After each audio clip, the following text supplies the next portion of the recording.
चांगल्या किंवा वाईटासाठी दोघांची भवितव्य या एकात्मतेच्या साखळीनं एकत्र बांधली गेली होती. प्रकरण 5.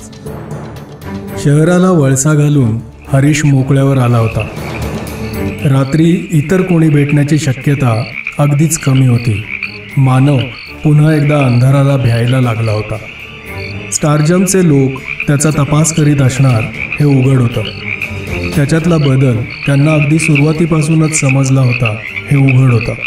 कसा? त्याचा उलगडा अजून व्हायचा होता. आताच्या क्षणापुरता तरी तो सुरक्षित होता. अर्धचंद्राचा प्रकाश झाडांवरून खाली ओघळत होता. एखादी फांदी मध्येच एखादा सूचक आकार घेत होती.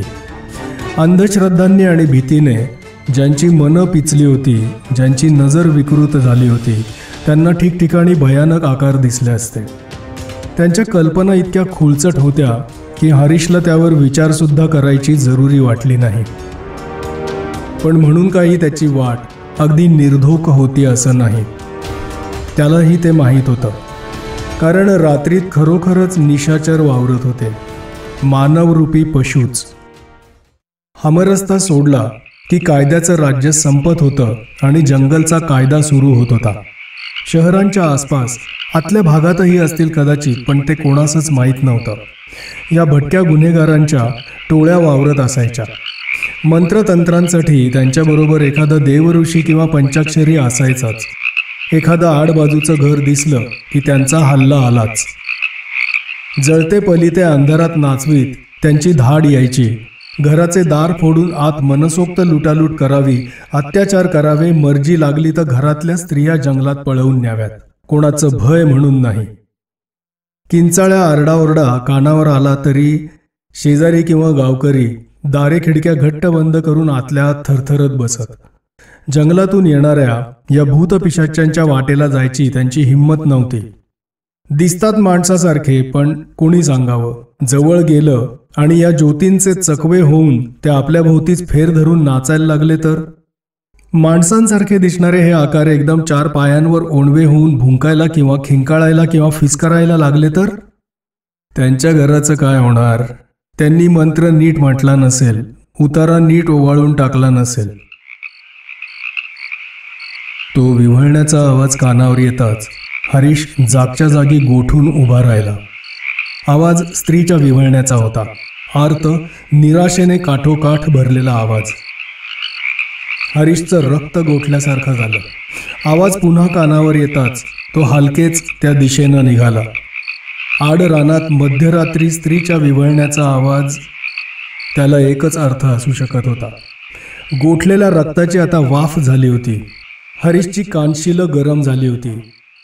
झाडांचा शेवटचा पडदा दूर झाला आणि त्याला ते दिसले. ते 6 जण होते. एक रिंगण करून बसले होते.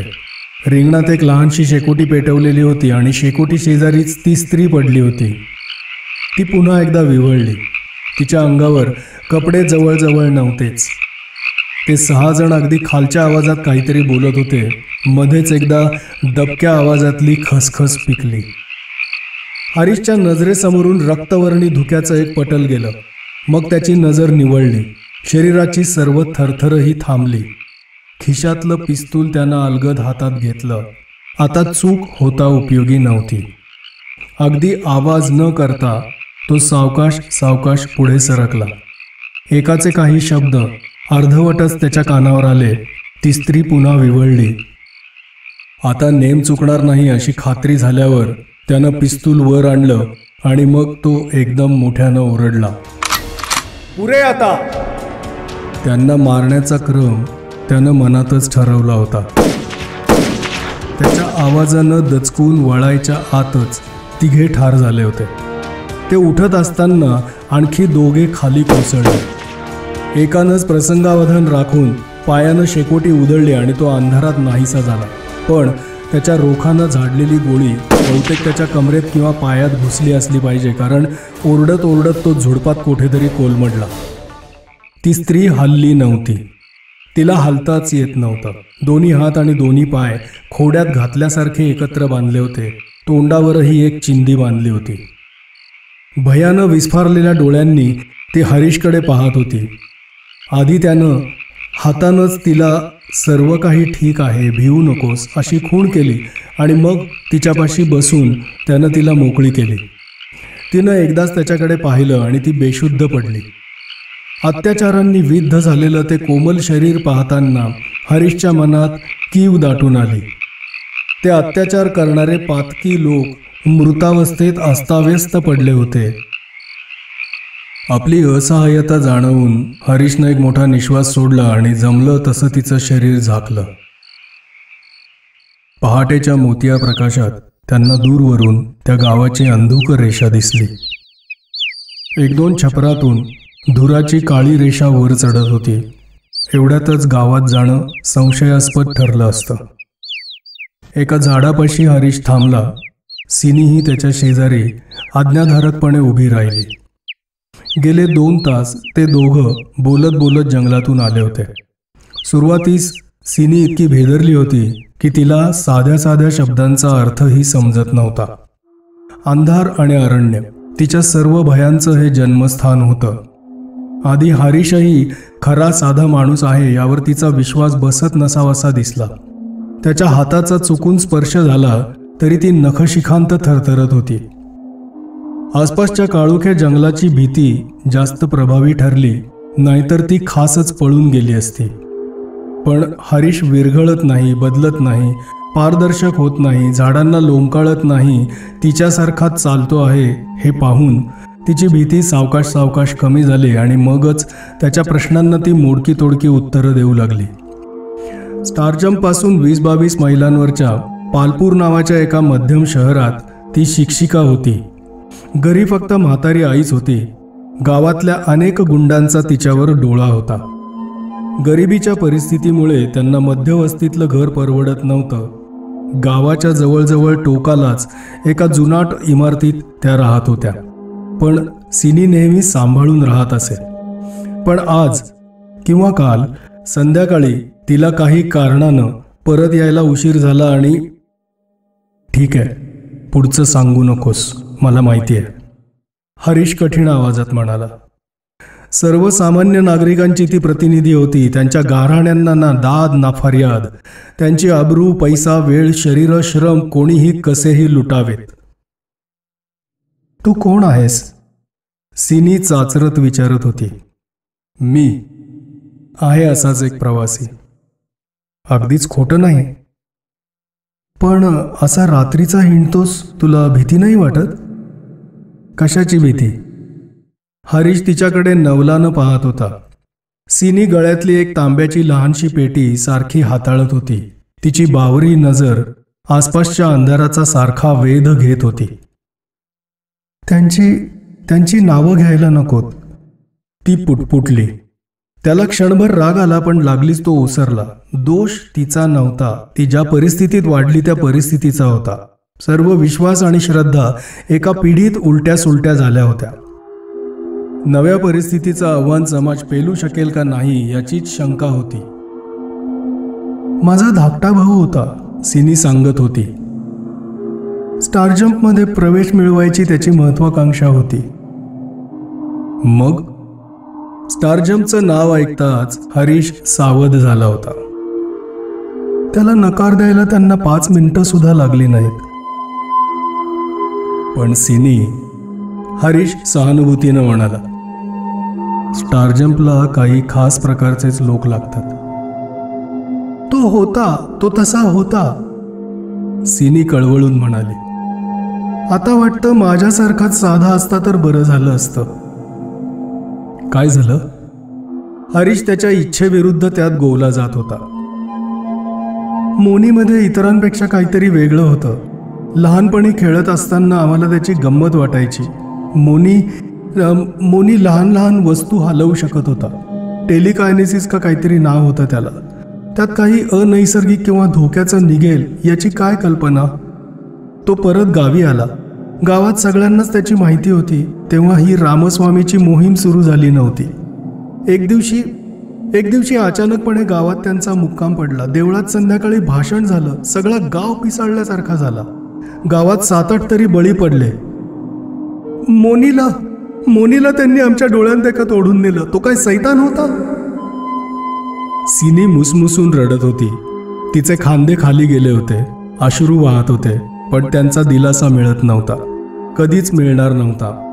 उरात खोलवर रुतलेलं हे शल्य ते कसं बोथट होणार? हरीशनं सिनीला अलगद जवळ घेतलं. यातनांच्या चरकातून ती एखाद्या चोयटीसारखी पिळून निघाली होती. त्याच्यापाशी तिच्या सांत्वनासाठी शब्दच नव्हते. काहीही बोलला तरी ते आतपर्यंत पोहोचणारच नव्हते. वेळ जाईल तशी तिच्या मनातली गुंतागुंत जरा ढिली होईल आणि मगच तिला शांती मिळेल, कधी मिळणार असली तर. त्यानं तिला आपल्या जवळ धरलं. शरीरात आधी आलेला ताठपणा हळूहळू कमी झाला आणि सिनी त्याला बिलगली. हा रामस्वामी आणि त्याची ती विषारी मोहीम. हरीशला त्याचं नाव ऐकून माहीत होतं. रामस्वामी स्टारजम्पमध्येच होता, पण 2 वर्षातच तो नाहीसा झाला होता. एका दीर्घ सफरीनंतर त्याच्यात आमूलाग्र बदल झाला होता. पेटीतून बाहेर आला तो रौद्र अवतार घेऊन. त्याला आवरण्यापूर्वीच त्यानं यंत्रातली टेप ओढून काढून तिच्या चिंध्या चिंध्या केल्या होत्या. रामस्वामी कोठे गेला होता, तिथे त्याला काय अनुभव आला होता, हे कायमचंच गुपित राहिलं होतं. स्टारजम्पला माहीत असेल किंवा नसेलही, ते काही बोलत नव्हते एवढं खास. स्टारजम्पमधून रामस्वामी निसटला होता. आधी त्यांनी त्याचा पाठलाग केला होता, पण काही दिवसातच तो थांबला होता आणि मग त्याला हात लावणं म्हणजे दारूच्या कोठारात ठिणगी टाकण्यासारखं होतं. रामस्वामीला एक आगळंच महत्त्व प्राप्त झालं होतं. राज्याच्या सर्व महत्त्वाच्या शहरातून तो भाषणं देत हिंडत होता. परग्रहावरच्या त्या एकाच प्रवासानं त्याच्या मनात विकृती आली होती. तारे मानवांसाठी नाहीत, तो घसा फोडून सर्वांना सांगत सुटला होता. पृथ्वी सोडून इतरत्र सर्वत्र पाप आहे, विष आहे, जहर आहे. पृथ्वीबाहेर न्याय, ममता, सद्भिरुची, औदार्य यांना काही स्थान नाही. मानवाला त्या बाह्य जगाचा स्पर्शही होता कामा नये. मानव आणि पृथ्वी एकमेकांसाठी आहेत. स्टारजम्पचा नाश केला पाहिजे. स्टारजम्पमधून पृथ्वी बाहेर जाणारे लोक राक्षस आहेत, चेटके आहेत, सैतानाचे हस्तक आहेत. त्यांना ठेचून काढा, गळफास लावा, आगीत टाका. स्टारजम्प स्वतःचं संरक्षण करायला समर्थ होता. काही शहरातली त्यांची भांडारं जाळण्यात आली. नुकसान तिथल्या लोकांचं झालं. नवनव्या वस्तूंचा, वस्त्रांचा, औषधांचा, उपकरणांचा पुरवठा थांबला. स्टारजम्पला लोकांची फिकीर कधीच नव्हती. रामस्वामीला त्यांनी धक्काही लावला नाही. आता हरीशला त्यामागचं कारण समजत होतं आणि स्टारजम्पच्या अघोरी स्वार्थाची त्याला शिसारी आली होती. कारण रामस्वामी त्यांना हवं तेच घडवून आणत होता. मानवातल्या सर्वच असामान्यांना स्टारजम्पमध्ये जागा नव्हती. त्यांना बाहेर मोकळं राहू देणं हेही धोक्याचं वाटत असलं पाहिजे. कोणाला कोणती सिद्धी कधी प्राप्त होईल याचा नेम नव्हता.